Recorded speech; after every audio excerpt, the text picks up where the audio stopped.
안녕하세요. 오늘 저희와 함께 삼성전자 파운드리 사업부의 최근 전략 변화, 이걸 다룬 여러 자료들을 좀 살펴보겠습니다. 특히 그 1.4나노 공정 양산 목표 시점을 연기했다는 거하고 또 그 배경이 되는 사업 전략 수정, 여기에 좀 초점을 맞춰보려고 합니다. 네, 안녕하세요. 삼성이 이 최첨단 공정 경쟁에서 약간 한 발짝 물러서는 듯한 그런 모습을 보이고 있는데요. 왜 그런지, 그리고 지금은 그럼 어디에 집중하고 있는지 그 의미를 오늘 좀 자세히 분석해 보겠습니다. 아마 여러분께서 삼성 파운드리의 현재 위치, 또 앞으로의 방향을 파악하시는 데 좀 도움이 될 겁니다. 좋습니다. 그럼 바로 시작하죠. 가장 먼저 눈에 띄는 건 역시 그 1.4나노 양산 목표 시점이 바뀐 건데요. 원래 2027년이었는데 이걸 2029년으로, 그러니까 2년을 늦췄어요. 맞습니다. 최근 세이프 포럼 2025에서 공식적으로 발표를 했죠. 2029년으로요. 이게 경쟁사인 TSMC의 예상 목표가 2028년이니까 그거보다도 1년 더 뒤로 간 겁니다. 세계 최초 이 타이틀 경쟁에서는 확실히 좀 한 발 물러선 느낌인데요. 배경이 뭘까요? 네, 그게 이제 핵심은 두 가지로 볼 수 있을 것 같아요. 수익성 개선하고 공정 완성도 확보. 삼성 파운드리가 작년에 적자를 좀 기록했거든요. 추산하기로는 한 4조 원 규모. 4조 원이나요? 규모가 상당하네요. 네, 그렇죠. 아무래도 첨단 공정 가동률이 좀 낮았던 게 크고요. 또 이제 주요 고객사 확보하는 데 좀 어려움을 겪다 보니까 과거에 예를 들면 3나노 때 세계 최초 양산 타이틀은 땄었잖아요. 네, 그랬었죠. 근데 이제 초기 수율 문제 때문에 고객사 확보는 좀 쉽지 않았던 경험이 있거든요. 그러니까 이번에는 무리하게 막 속도 경쟁에 나서기보다는 현재 고객들이 딱 원하는 수준의 안정성 그리고 수율 이걸 갖추는 데 좀 더 집중하겠다. 이런 실리적인 선택으로 보입니다.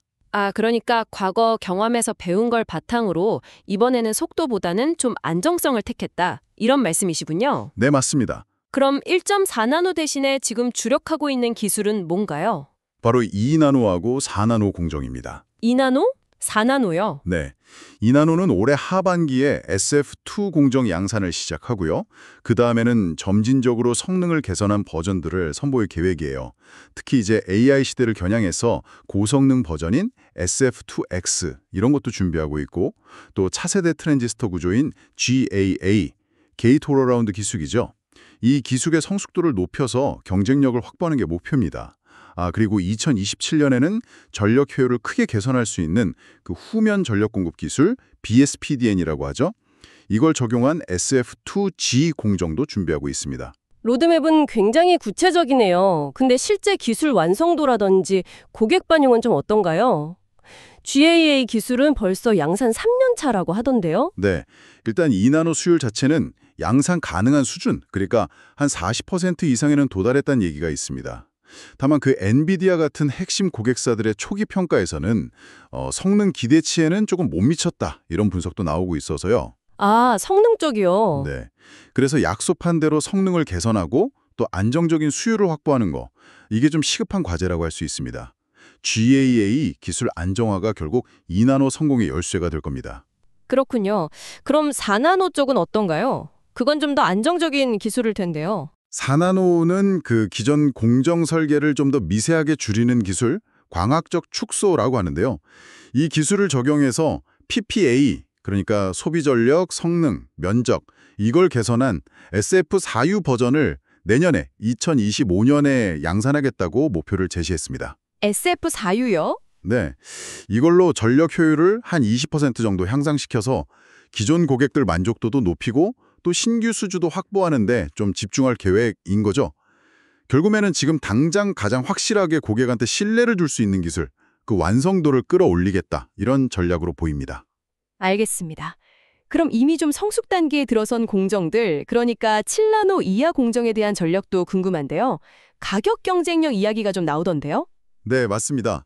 4나노, 5나노, 7나노 이런 상대적으로 좀 안정화된 공정에서는요. TSMC보다 가격을 한 30% 정도 낮게 제시하면서 경쟁력을 확보하려고 하고 있습니다.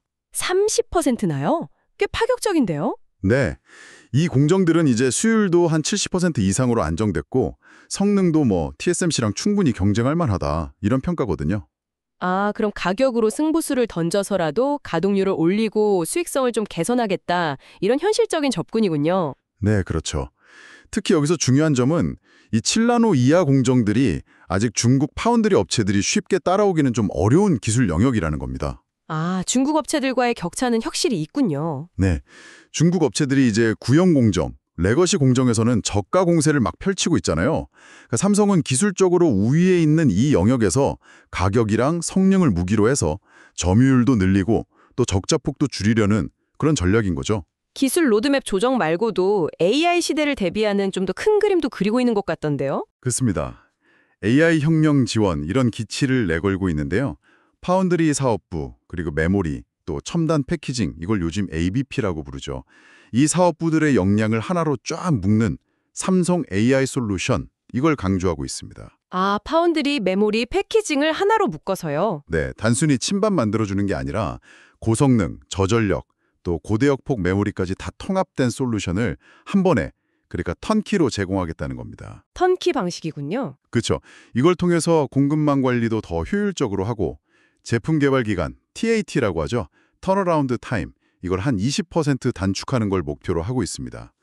그리고 2027년에는 칩하고 광학 부품을 같이 패키징하는 CPO, 코패키지드 옵틱스, 통합 솔루션 도입도 계획하고 있고요. 와, 그럼 진짜 단순 위탁 생산을 넘어서서 메모리랑 패키징까지 다 아우르는 종합 반도체 기업으로서의 강점을 최대한 활용하겠다. 이런 전략으로 보이네요. 그 세이프 포럼이라든지 여러 칩을 하나처럼 연결하는 MDI 얼라이언스 같은 이런 생태계 강화 노력도 다 같은 맥락으로 볼 수 있겠군요. 정확합니다. 파트너사들하고 더 긴밀하게 협력해서 이 AI 시대에 필요한 복잡하고 강력한 칩 솔루션을 좀 더 효율적으로 제공하겠다. 이런 의지라고 봐야겠죠. 자, 그럼 좀 정리를 해보면요. 삼성 파운드리는 당분간 세계 최초 타이틀 경쟁, 여기에는 좀 힘을 빼고 오히려 내실 다지기에 집중하는 모습입니다. 1.4나노 양산 목표는 늦추는 대신에 2나노와 4나노 공정의 완성도를 높이고 또 7나노 이하에서는 가격 경쟁력을 활용해서 수익성을 확보하려는 그런 전략적 변화를 선택한 거네요. 네, 맞습니다. 그리고 AI 시대에 맞춰서 이 종합 솔루션 역량을 강화하는 것도 아주 중요한 축이고요. 네, 현재 시장 상황이나 또 과거의 경험들을 고려했을 때 상당히 현실적인 판단이라고 보입니다. 하지만 여전히 과제는 남아있죠. TSMC와의 기술 격차를 줄이고 또 엔비디아 같은 핵심 고객들의 신뢰를 확실히 얻으려면 발표한 로드맵대로 성능 개선이라든지 수율 안정화, 이걸 실제로 증명해 보여야 합니다. 그리고 또 하나, 메모리, 패키징까지 다 묶은 이 통합 솔루션 전략이 과연 시장에서 얼마나 큰 파급력을 가질 수 있을지, 이것도 계속 지켜봐야 할 중요한 포인트라고 생각합니다. 네, 오늘 삼성 파운드리의 전략 변화에 대한 저희 분석은 여기까지 나누도록 하겠습니다. 이 복잡한 기술 경쟁 속에서 삼성이 앞으로 어떤 길을 걸어갈지 그 행보를 계속 주목해 볼 필요가 있겠습니다.